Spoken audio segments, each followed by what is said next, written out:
Dear students, today I would like to discuss with the fifth chapter, the principle of inheritance and variation. You know, the inheritance of character in living organism. Just to simplify this one, I would like to give one such example. Have you observed any such dog gives birth to lion? Any such dog gives birth to cat? In your houses, in your neighbor houses, or in your street, have you observed any such dog that gives birth to the cat, a lion, a tiger? So all know, all dogs gives birth to puppy, the young ones of its own kind.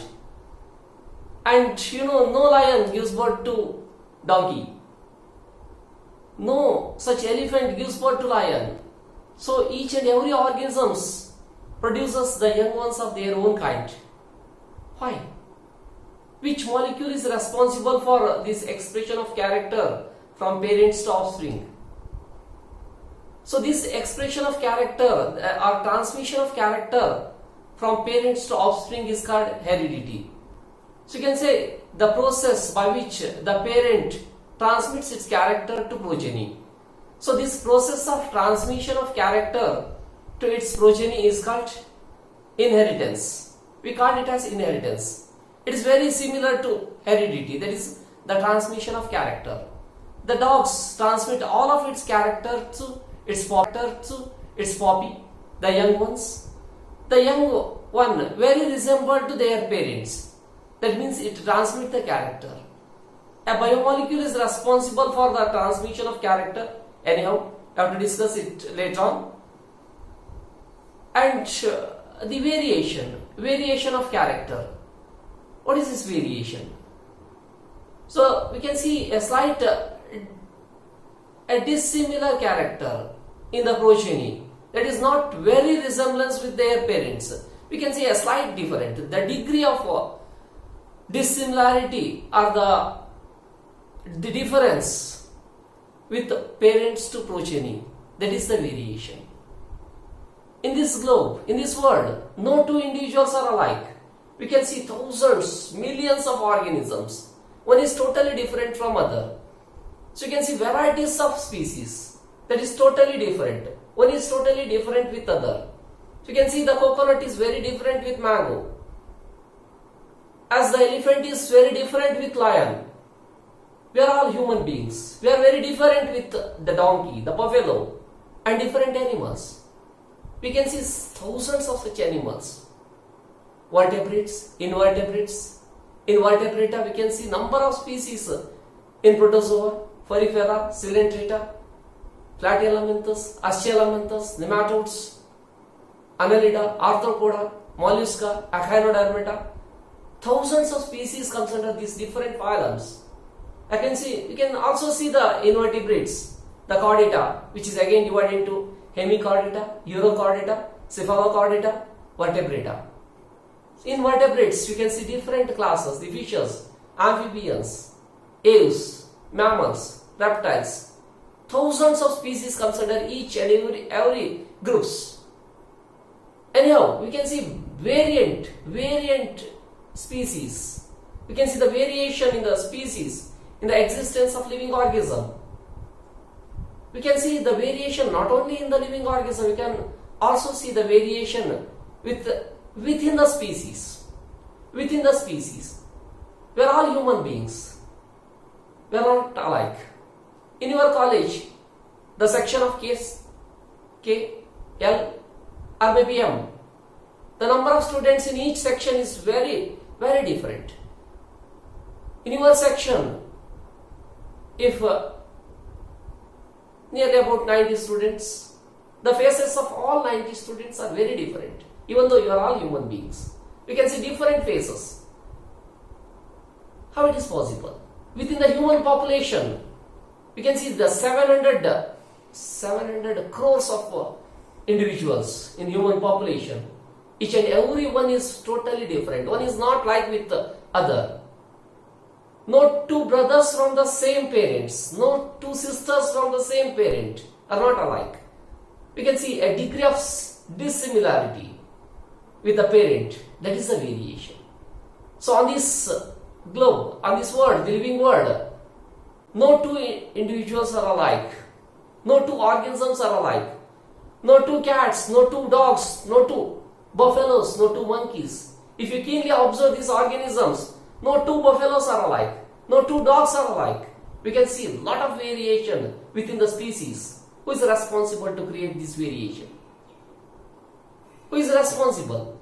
The question is same, the gene. The gene causes the expression of character in living organism, the transmission of character in living organism. It also causes the variation. So this heredity and variation together called genetics. The study of inheritance of living organism, inheritance of character in living organism, and variation together called the genetics. So under chapter number 5, you have to discuss the principle of inheritance and variation. Okay, you come to know how these variations are created, how the characters are expressed in living organism, where the gene is located. Under chapter number 9, the biomolecules, so we have discussed about the DNA, the location of DNA, what is gene, what is nucleus, what are chromosomes. You know, in each and every organism, we can see the number of cells. If it is unicellular organism, we can see a single cell. Inside the cell, the nucleus that contain chromosome or chromatin network. The chromatin network itself, if you stretch it, that itself can be seen as DNA. The part of this which expresses a character in living organism, the part of the DNA which expresses a character in living organism is called gene. Consider the total number of genes that is present in your body that makes you as a human beings. All of your character, your height, your color, your appearance, the eyes, the position of eye, the nostril, the nose, the mouth, each and everything is decided by the gene present in you, and its position, its nature, each and everything is decided by the gene present in our body. How the architect of human being is designed by this gene. If any mistake done by this gene, the position of mouth on your left shoulder, the position of your nose on the right shoulder, just imagine the annoyance while eating the food and sneezing with the nose on your right shoulder. So each and everything is positioned in your body in a proper position. The nose, eyes, the ears, the tongue, the mouth, the length of your legs, the number of fingers, the length of the fingers, each and everything is decided by the gene. The gene expresses the character in living organism. It also transmits the character to offspring, and it also creates the variation. So where it is located? So on the chromosome, definitely on the chromosome. We can see a set of genes on the chromosome. As you know, the chromosomes, before going to study the law of inheritance, the Mendel's hybridization experiment, so I have to discuss some important concept of gene, some important concept of heredity and variation. These important characters are alleles. What are alleles? What is homozygous condition? What is heterozygous condition? What is the organism's phenotype? What is the organism's genotype?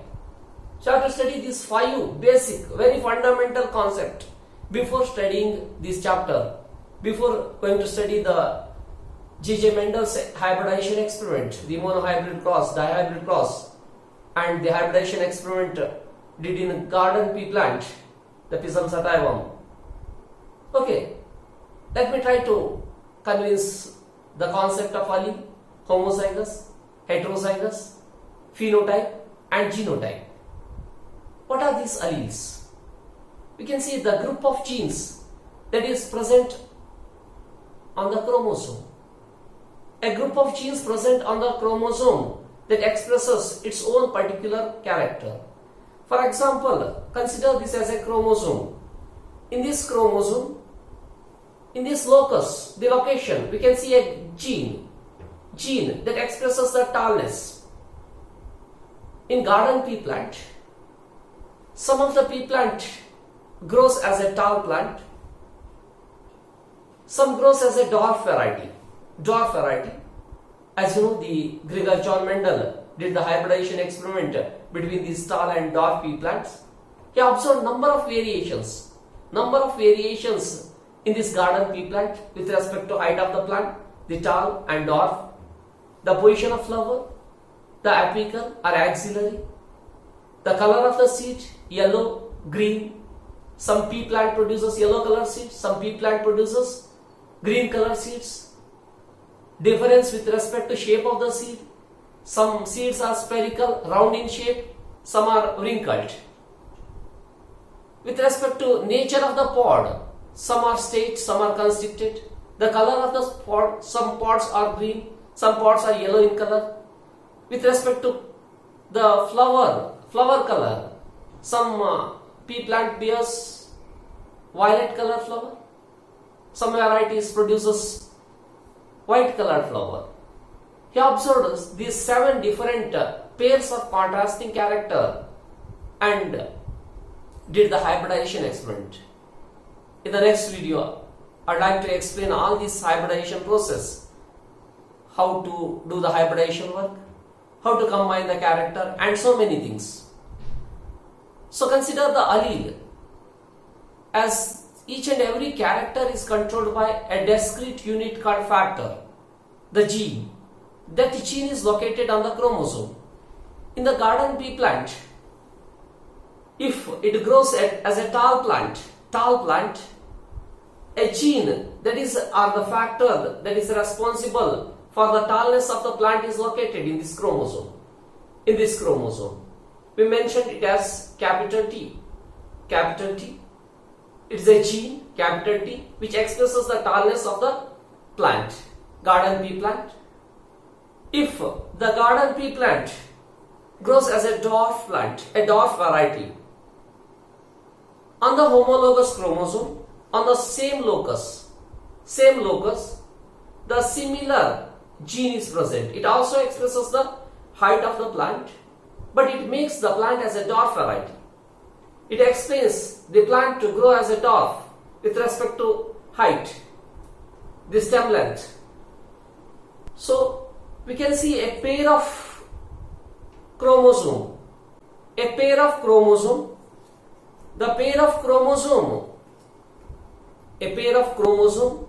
that is called homologous chromosome. A set of gene that is present in this chromosome is very similar to this chromosome. We can see the similar set of chromosome in this a paired chromosome. These two are called homologous chromosome. On different locus, different genes are situated that expresses the same character. For example, the gene is located in this position, the locus, we call it as locus, which expresses a particular trait. The gene present on other chromosome that expresses the same character. These two genes are very similar, that expresses the same character. We call it as allele. So in this garden pea plants, a pair of gene that is located on homologous chromosome on the same locus. These two explain or expresses the plant to grow as a tall height. We call it as T and T, capital T, capital T. The garden pea plant grows as a tall plant because both of these two genes motivates the plant to grow as a tall plant. These two are called alleles. That means A pair of gene expresses the contrasting trait is called allele, or the genes that expresses a contrasting trait of character in living organism is called allele. So better to give one more example for you. We are all human beings. In each and every cell of our body, we can see 23 pairs of chromosome. 23 pairs of chromosome. In these 23 pairs of chromosome, one set 23 comes from mother, one set comes from father. So these two groups together to form a pair, we call it homologous chromosome. So let me give one more example for you. In our body, we can see millions, trillions of cells. Each and every cell contain 46 chromosome. In this 46 chromosome, 23 one set, another 23 one more set. These two combine to form 23 pair. 23 pair. The 23 one set comes from mother, other 23 comes from father. They pair together. This one is a chromosome. This one is a chromosome. It is donated from mother. This one is donated by father. These two forms a pair. We call it as homologous chromosome. Homologous chromosome. If the gene is located in this position, another chromosome, the similar gene is located. A same type of gene is located on the same locus. These two are called alleles. These two are called alleles that expresses the same contrasting pair of character. The genes, two genes are present, two genes. These two genes are called alleles. These two genes are called alleles. So if in one plant the allele which expresses, especially garden pea plant, the dwarf character, the plant will become dwarf. The allele is named as small t. But in the homologous pair, another gene is present on the same locus. We call it as allele. These two are alleles. It expresses the tallness, the plant to become tall, but it expresses the plant to become dwarf. These two alleles are dissimilar in nature, but the plant grows tall only.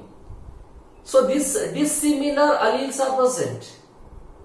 Then we call it as heterozygous condition. Genetic constitution is different, but the plant grows tall because the tallness is a dominant character. I'll explain it later on.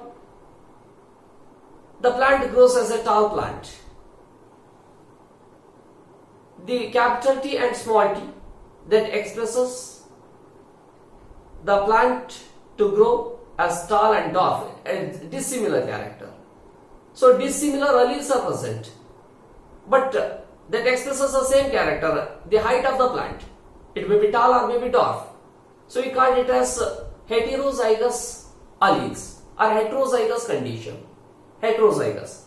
If similar alleles are present, both of these two alleles expresses the plant to become tall. On one homologous chromosome, it expresses the tall character, the gene. This is on the similar locus, on the same locus. The gene located also expresses that plant to become a tall plant. These two genes are similar alleles. The plant grows as a tall plant. This is called homozygous condition. Capital T, both of these two alleles expresses the plant to grow as a tall plant. Then the plant grows as a tall plant.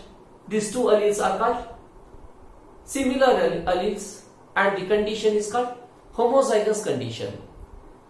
A pair of alleles or similar allele expresses a pair of character that is called homozygous condition.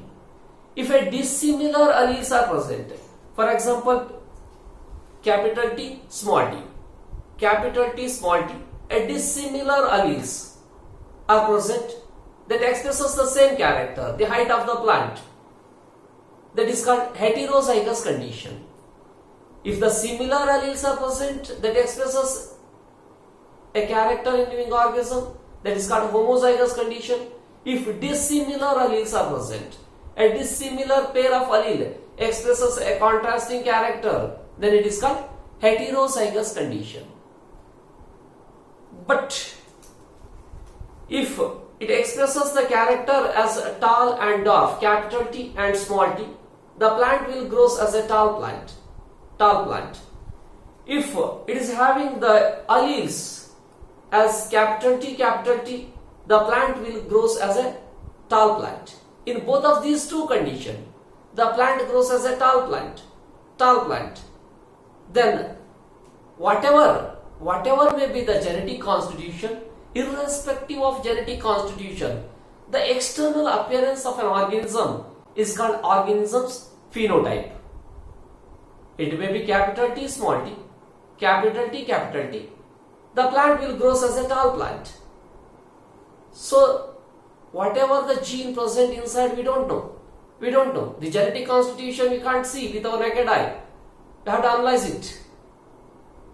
But the external appearance of an organism, irrespective of its genetic constitution, that is called organism's phenotype. The genetic constitution of an organism is called organism's genotype. Thanks one and all.